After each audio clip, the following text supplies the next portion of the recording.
তৈরি হয় এই তরঙ্গটাকে আবার বলা হচ্ছে কি ওয়ার অর্থে বলা হচ্ছে ডিজিটাল সিগন্যাল। এখন একটু খেয়াল করো ওয়েভ থেকে আমরা কি পাইলাম সিগন্যাল পাইলাম ওয়েভ থেকে এই ডিজিটাল সিগন্যালের দুটি অবস্থা আছে একটা হচ্ছে ডাউন আর একটা কি আপ।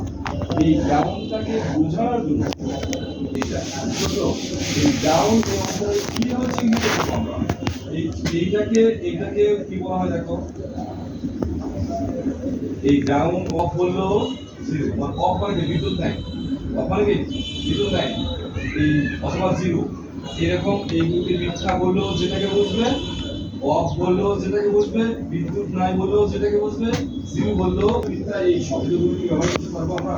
তখন আমাদের কি লাগবে সংখ্যা লাগবে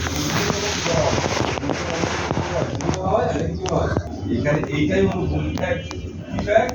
আমরা মনে করেছি ওয়ান মানে তো এক মানে এইটাকে কত করো আর এখন আমরা ওইটা শিখবো ওয়ান দ্বারা বলতে বিদ্যুৎ আসছে ওয়ান সিম্বল আছে আমরা নিজেও লিখতে পারি ওয়াল ট্যাবল করার জন্য ট্যাবল মানে একটি ই ব্যবহার করি স্ট্যাবিলাইজার